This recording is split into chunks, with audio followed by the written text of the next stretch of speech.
Latin Shot Magazine, el primer audio magazine de Toronto.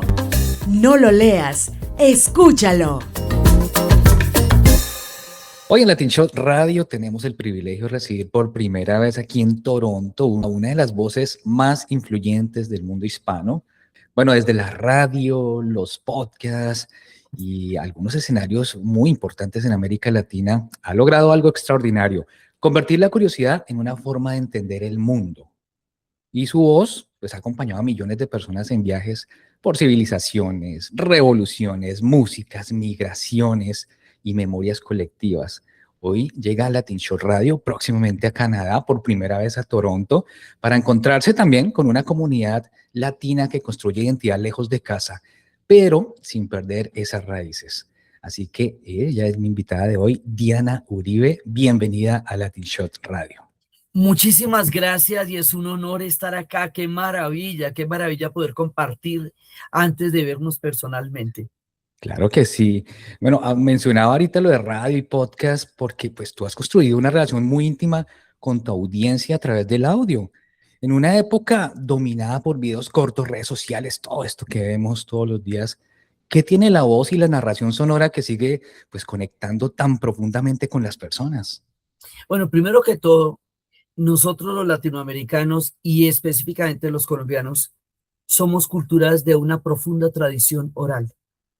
O sea, nosotros venimos de las historias que nos han contado los padres, los abuelos, en las reuniones familiares. La tradición oral para nosotros, además por raíces indígenas, por raíces africanas, nosotros tenemos una tradición oral que forma parte de nuestra cultura. Entonces, digamos, uno hace parte de una tradición que históricamente es muy antigua entre nosotros, primero. Segundo, el lenguaje. Hay todo un trabajo de lenguaje, digamos. Yo fui primero que todo profesora de secundaria y eso fue clave. Yo enseñaba a la gente de noveno, décimo y 11 y esta gente me enseñó a poder traducir. Yo estudié filosofía en una época de grandísima arrogancia y para entrar a traducir la carrera a la materia en inglés, que además era en inglés, Wow. había que hacer unos esfuerzos muy grandes para entrar en contacto con nuestros estudiantes y había que entender sus códigos para que ellos pudieran entender los nuestros. Hay un trabajo previo muy grande, hay un trabajo musical muy grande, pero en esta época el podcast, si tú lo puedes ver desde otro punto de vista, es el retorno de la radionovela. Tal cual. Entonces, y la radionovela es definitivamente uno de los patrones culturales más importantes. Y también tiene el relato digamos, de los cuentos. O sea, yo vi, por ejemplo, una vez en el ICBF, que es un instituto de bienestar familiar en Colombia, era una conferencia sobre el siglo XX, y yo vi una expresión en las caras de ellos y decía, ¿qué será esta expresión? Las ganas de que les cuenten un cuento, que había una vez un príncipe en un país lejano que se quería casar. Yo dije, ahí hay un elemento de los cuentos que entra profundamente en la psiquis. Y la otra cosa es estar hablando de las cosas que, digamos, yo hablo de lo que yo siento en el alma. Y el hablar de cosas que para mí significan tanto conecta con la gente. O sea, cuando tú hablas de lo que tú sientes, conectas con la gente porque estás compartiendo tu espíritu. Claro, las emociones, lo que hablábamos Sí. ahorita, es clave. Y bueno, llegas a Canadá y bueno, ya habías venido a Montreal, es la primera vez a Sí, Toronto. sí, ¿Qué es mi refle- primera vez en Toronto, que me parece una Sí, maravilla. genial, Tengo genial y mucho, bienvenida siempre por acá. claro, y además que siempre he querido ir a Toronto. Y es la Bueno, primera vez que voy a tener la oportunidad que me parece verdaderamente maravilloso. ahí va a estar esa oportunidad. Y precisamente, ¿qué reflexiones te genera el papel de las comunidades migrantes latinoamericanas, pues en esa preservación de nuestra memoria cultural y de la identidad? Pues son varias cosas y eso fue parte de lo que estuvimos hablando en Montreal. Eh, Nosotros los latinoamericanos, por un lado, tenemos culturas familiares muy fuertes. Ujú. La fuerza de la cultura familiar es una fuerza cultural enorme. porque nosotros, digamos, tenemos culturas colectivas, acompañamos a nuestros hijos en el proceso de madurez para llegar al estado adulto. O sea, nosotros a los 18 años los chicos no se van de nuestras familias, sino que ahí hay un periodo en el que los acompañamos a la adultez. Eso genera un vínculo emocional, psíquico fuerte, digamos, a mi manera de ver. Claro. El hecho de que nosotros celebremos tantas cosas, que celebramos el Día de la Madre, que celebramos la Navidad, que celebremos todo eso, nos hace parte de nuestra identidad, es una identidad referida a un grupo familiar, a un grupo de amigos. Los amigos entre nosotros son absolutamente cruciales. Entonces, es, digamos, ese tipo de cosas que son tan importantes, pero hay una cosa que a mí me parece que en este momento para el Canadá es clave. Ujú. Nosotros, los latinoamericanos, sabemos manejar la incertidumbre, sabemos manejar el caos y sabemos manejar lo inesperado, porque ha sido nuestra condición histórica. Entonces, esto lo estábamos hablando en esa época. Resulta que el Canadá ha sido un país tan estable que nunca ha tenido que vérselas, o desde hace muchísimo tiempo, ni con la incertidumbre, ni con la inestabilidad, ni con una realidad geopolítica cambiante, como Ujú. en este momento toca enfrentar porque cambiaron las condiciones. Nosotros sabemos cómo hacer eso. Nosotros lo sabemos perfectamente y ese es un aporte vital en este momento para los canadienses poderles decir todo bien. O sea, Claro. hay tiempos, los tiempos pueden ser cambiantes, pero eso no quiere, nosotros no cambiamos, los tiempos cambian, pero nosotros nos adaptamos, Nos porque adaptamos, nosotros sí. sabemos adaptarnos, porque los cambios nuestros pueden ser imprevistos, abruptos, y nosotros pues todo bien, le Ujú. hacemos. Eso de hágale, ¿sí? Ese espíritu que nosotros tenemos para manejar la incertidumbre como un impulso en la vida. Ah, bueno, pues eso ni sé cómo va a ser, pero se le hace. Le Y yo, hacemos. porque claro, porque son sociedades altamente planificadas. Claro. Y cuando las cosas no están como ellos los planearon, no saben cómo manejar ese gap, ¿sí? Esa brecha entre lo planeado y la realidad. Nosotros sí. Y Ujú. ese aprendizaje es clave y la capacidad de unión que nosotros tenemos también eso es una riqueza histórica muy importante.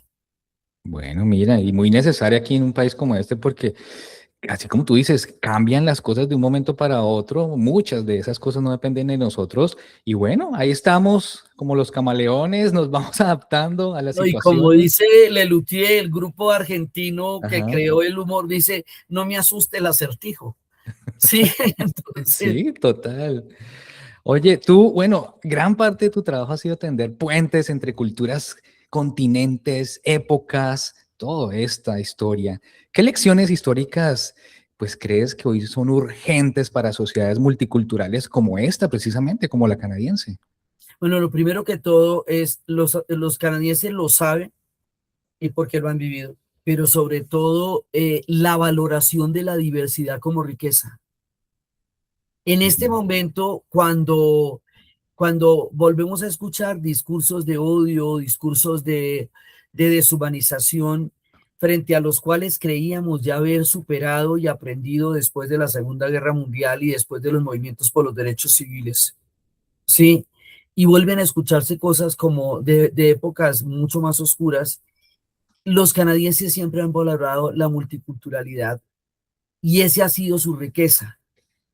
Eso, digamos, en este momento, eso es vital, absolutamente vital, que cada comunidad es maravillosa en lo que aporta, en su raíz, en lo que tiene para enseñarnos. Todos nos necesitamos. Es una época de pensamiento colectivo, ujú. porque la individualización aísla a la gente y no le permite saber que su realidad es compartida por otros. Entonces es un momento de apreciar la multiculturalidad, es un momento de apreciar lo colectivo, es un momento de unión.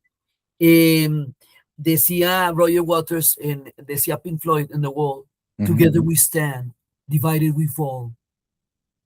Eso es así, o sea, en los tiempos de The Wall, que son los tiempos que estamos volviendo a vivir, hay que recordar, Together we stand. Y Sí. Canadá ha sabido eh, sostenerse a lo largo de la historia para poderse construir desde la alteridad, desde la diferencia, no desde tratar de que las personas se homogeneicen, sino que aporten desde donde vienen y desde lo diversas que son. Totalmente cierto. En muchos de tus discursos has hablado, pues también mucho sobre la importancia de África en la construcción de la identidad latinoamericana. ¿Sientes de pronto que todavía tenemos una deuda histórica y cultural en la forma en que contamos, pues, nuestras propias raíces? ¡Uh! Eso nos falta rato para poder... Mira, a mí me pasó una cosa, cuando yo llegué por primera vez a un país africano, Ujú. por primera vez yo llegué a Burkina Faso, en el África Occidental, y luego estuve en Mali. En Mali estuve muchas veces y estuve después en la Guinea Conakry. Cuando yo llegué a Burkina Faso, lo primero que me extrañó es que me tocara ir tan lejos para llegar enfrente. África Occidental queda enfrente de las costas de Sudamérica y sin embargo nos toca ir hasta Ámsterdam o hasta París o hasta Madrid para llegar enfrente. Eso son 5 horas más para arriba y 5 horas más para abajo para llegar a una distancia que podrías cubrir hasta Buenos Aires. Si tú Wow. coges el mapa de para acá, me ha Sí. dicho lo mismo que te gastarías en llegar a Buenos Aires o Mar de Plata desde Bogotá, te podrías gastar para llegar a Ghana Mm. o para llegar, después tuve la oportunidad de ir a Ghana. Eso es lo primero. Sí. Sur-sur, que nos miremos de frente. Sí. A nosotros nos echaron el cuento de que, no, digamos, no, la manera como nos han narrado es desde los europeos. Entonces, ellos nos han dicho quién es el otro. Entonces, a los africanos les había, cuando yo compartí con un profesor de química de Sierra Leona, y cuando llegó a Colombia, él le parecía que se iba a encontrar con la selva en El Dorado. Y vea, pues, a esto les echaron el mismo cuento de nosotros que a nosotros sobre ellos.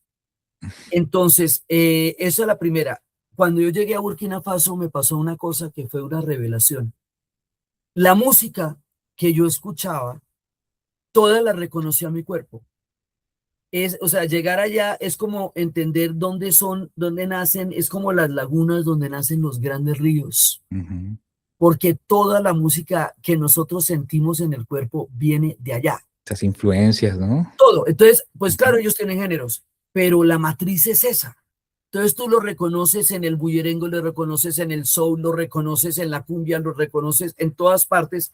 ¿Por qué? Porque los africanos están codificados musicalmente frente al cosmos. Entonces, ellos tienen música para todo. Y en los museos de la música de allá uno ve música para pasar la tarde, para morir y estar en el otro lado, para estar con los amigos.